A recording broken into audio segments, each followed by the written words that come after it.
I'm going to start with the daily chart here. There's really not much to say other than last week, the weekly close was the lowest weekly close since the May high. So on a closing basis, you are seeing the downtrend continue from a weekly perspective. On the daily chart, really prices continue to tighten, not unlike Doji, not unlike we see in Cardano in terms of the tight price action, although we do have the slight uptrend in Cardano. You'll see the Bollinger Bands have tightened considerably here, which once again points to a major move on being close to unfolding here that will resolve this sideways price action. I mean, over the last 16 days, which excludes this one day where we broke out and looked like better outcomes were on the way.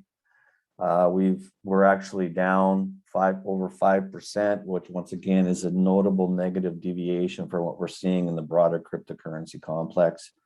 You know, as I said, Ethereum's up almost 60% at that time. Bitcoin's well over 40%. Other ones are, you know, have risen almost as like Theta jumped over 100%. So, you know, this has definitely been a laggard.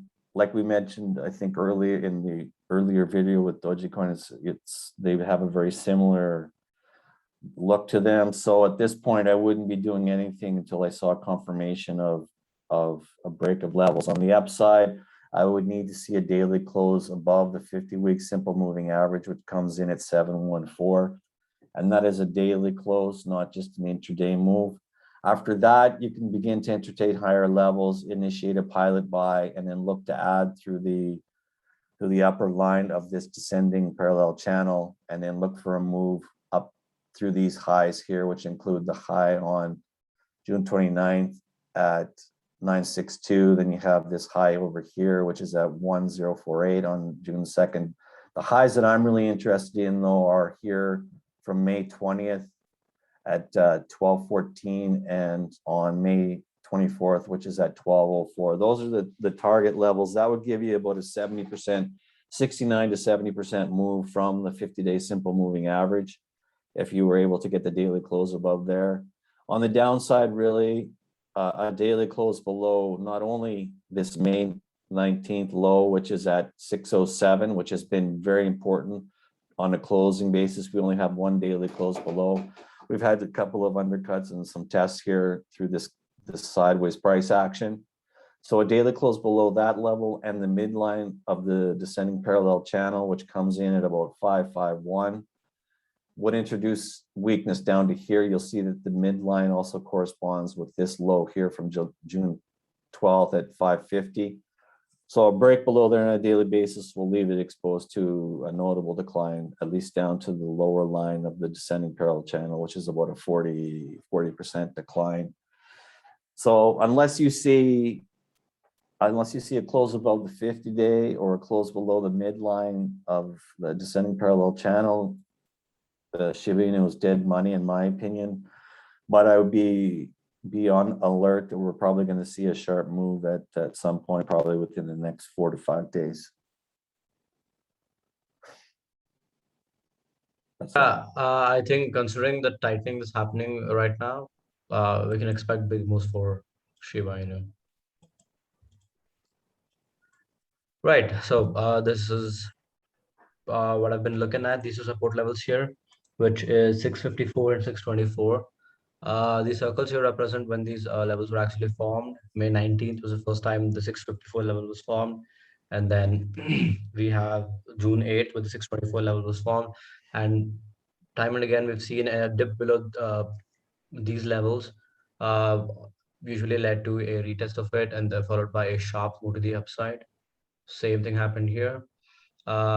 Should have happened here, but it kind of failed and it's been tightening ever since. So anything, I'm expecting a decisive close above 654, followed by a move higher. I think considering the tightening that's happening here, once we get a directional bias, hopefully bullish, it's going to slide through all of these resistance levels here and at least tag the 50 fib, which is like the primary target, which comes around 870. Anything beyond this, I'm looking at a tag of the 62 fib at 954 and the 70.5 fib at around 101. So anywhere between 33% to 56% upswing is what I'm looking at for Shiba from a bullish perspective.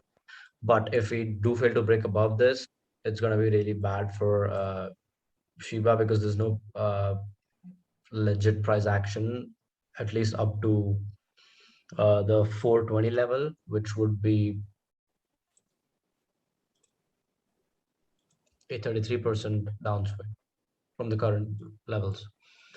Yeah, anything beyond this, we go straight to the 280, 228 level again, which is roughly 44% from the previous support level.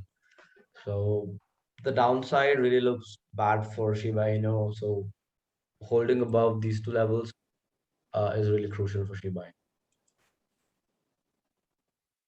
That's it for Shiba. Okay, so it sounds like overall we're got to be a little Agreeing? patient with agreeing, and that for the most part, it looks like some patience is needed with all these currencies in general. They all seem to be either near a consolidation or near a correction, or in the case of Shiba Inu or Dogecoin, tightening and readying for a sharp move. So